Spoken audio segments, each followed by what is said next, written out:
পালকি চলে পালকি চলে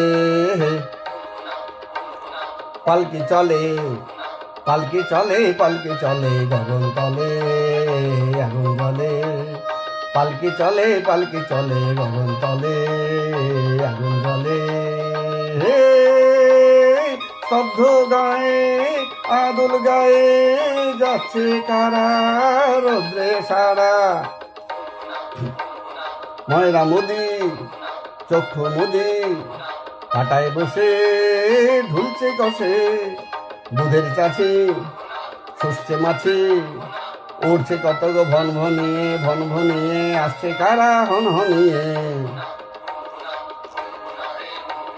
হাটের শেষে রুক্ষ বেশে ঠিক দুপুরে ধায় হাটরে কুকুরগুলো শুকছে ধুলো ঢুকছে কেহ ক্লান্ত দেহ ঢুকছে গরু দোকান ঘরে আমের গন্ধে আমোদ করে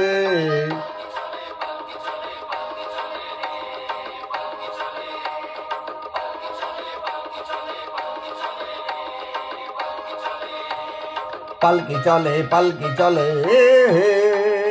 পালকি চলে পালকি চলে পালকি চলে পালকি চলে পালকি চলে পালকি চলে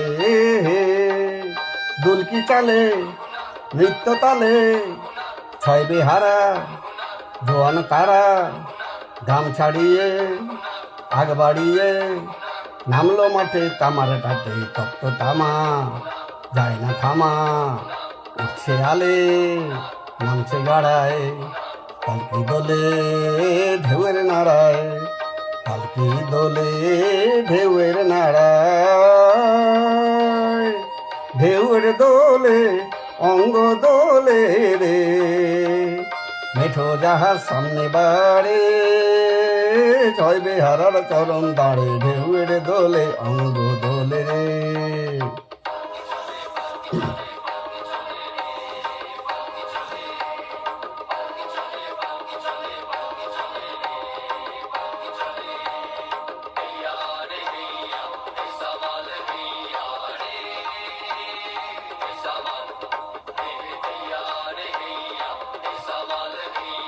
সামাল হেঁকে চললো বেঁকে ছয় বেহারা মর্দ তারা সামাল হেঁকে চললো বেঁকে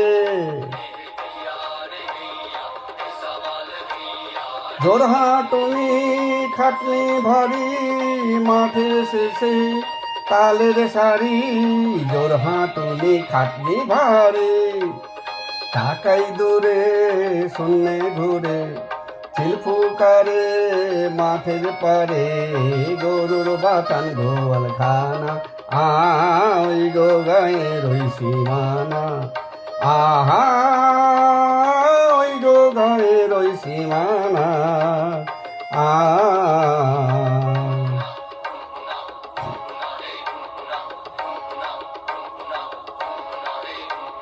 বৈরাগী সে কণ্ঠি বাঁধা ঘরের কাছে লিপছে কাদা মটকা থেকে চাষার ছেলে দেখছে ডাগর চক্ষু মেলে দিচ্ছে চালে পোয়াল গুছি বৈরাগীটির মূর্তি সূচি পেরজাপতির হলুদ বরণ শশার ফুলে রাখছে চরণ কারবহুরি বাসন মাঝে পুকুর ঘাটে ব্যস্ত কাজে এটো হাতেই হাতের পোছায় গায়ের মাথার কাপড় গোছায় পালকি দেখে আসছে ছুটে ন্যাংটা খোকা মাথায় পুটে পালকি দেখে আসছে ছুটে ন্যাংটা খোকা মাথায় পুটে পোরোর আওয়াজ আছে শোনা খোরো ঘরে কানের কোনা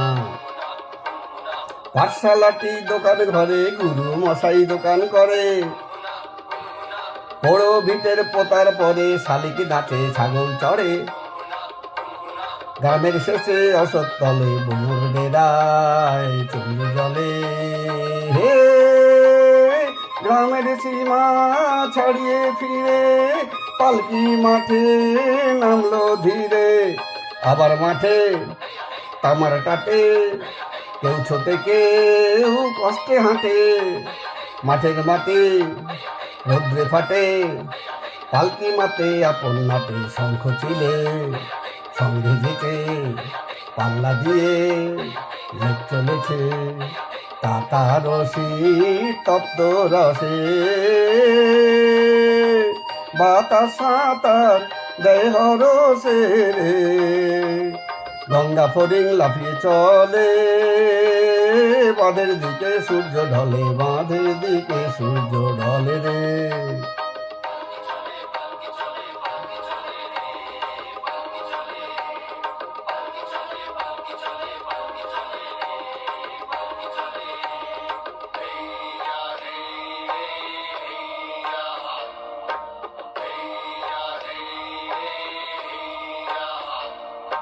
পালকি চলে রে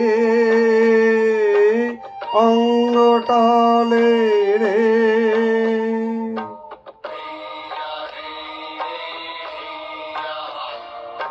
পালকি চলে রে অঙ্গ টলে রে, আর দেরি কত আর কত দূর,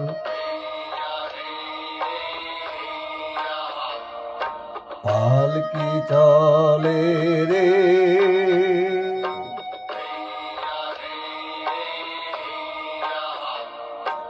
অঙ্গ টলে রে,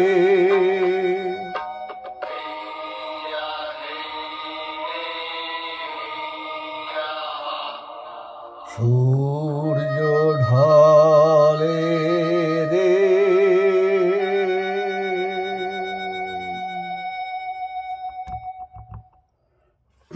নমস্কার, ফেসবুক বন্ধুদের স্বাগত জানাই। গুগলস, ইউটিউব এবং ফেসবুকে কর্মরত সকল দাদাভাইদের স্বাগত জানাই, কারাওকে মেকার দাদাভাইদের। আপনারা সকলে ভালো থাকুন। আজ কিংবদন্তি শিল্পী মানে গীতিকবি, সুরকার এবং গায়ক শ্রদ্ধেয় কিংবদন্তি শ্রী সলিল চৌধুরীর আজ ৯৯তম জন্মদিবস, মানে শতবর্ষের দোরগোড়ায় এসে পৌঁছেছেন। তা ঘটনা হচ্ছে যে সলিলজি অনেক কবিতা, তারপরে সিনেমা স্ক্রিপ্ট, তারপরে ছোট গল্প ইত্যাদি লিখেছিলেন। কিন্তু ওই যে আপনাদের একটা কথা বলেছিলাম যে এই সমস্ত কবিদের গানের লাইন লেখার সঙ্গে সঙ্গে তাদের পেছনে গীতিকার স্ট্যাম্প মেরে দেওয়া হতো। সেই সমস্ত মানে বঙ্গীয় সাহিত্য সমাজের যে সমস্ত দুশ্চরিত্র ব্যক্তিরা, তারাই এই কাজগুলো করতেন। এই জন্য তারা অনেক আক্ষেপ করেছেন। গৌরীজি, শ্যামগুপ্তজি, এনারা, সলিলজি, এনাদের কবি সম্মেলনে কখনো ডাকা হতো না। হ্যাঁ, এমনই ঘোরাও ছিল সেই সময়ের দিনগুলোতেও। যাই হোক, গৌরীজি তো শয্যাশায়ী অবস্থায়ও তিনি তার এই আক্ষেপ করে গেছেন। যাক, আজকে এই যে গানটি আমি গাইলাম, এই গানটি শ্রদ্ধেয় কবি সত্যেন্দ্রনাথ দত্তের একটি অবিস্মরণীয় লেখা, এবং এতেও অসাধারণ সুর সৃষ্টি করেছিলেন সলিলজি এবং অসাধারণ গেয়েছেন হেমন্তজি। এই গানটির সঙ্গে সঙ্গে তারা খ্যাতির শীর্ষে পৌঁছে গিয়েছিলেন। এবং এই সময়কার আরও গান রয়েছে, রানার গান, তারপরে গায়ের বধূ গান, এই সমস্ত প্রচুর গান আছে, যেই সমস্ত অসাধারণ সৃষ্টিগুলো সলিলজি সুর দিয়ে গেছেন। এবং সলিলজির সুরে গান গাননি এমন মানুষ খুঁজে পাওয়া খুব মুশকিল। যাই হোক, শতবর্ষের দোরগোড়ায় সলিলজির চরণে আমার শতকোটি প্রণাম জানাই। হেমন্তজিকেও আমার শতকোটি প্রণাম জানাই। আপনারাও ওনাদের শ্রদ্ধা নিবেদন করুন। সবাই ভালো থাকবেন। আজ আসি, আবার দেখা হবে। নমস্কার।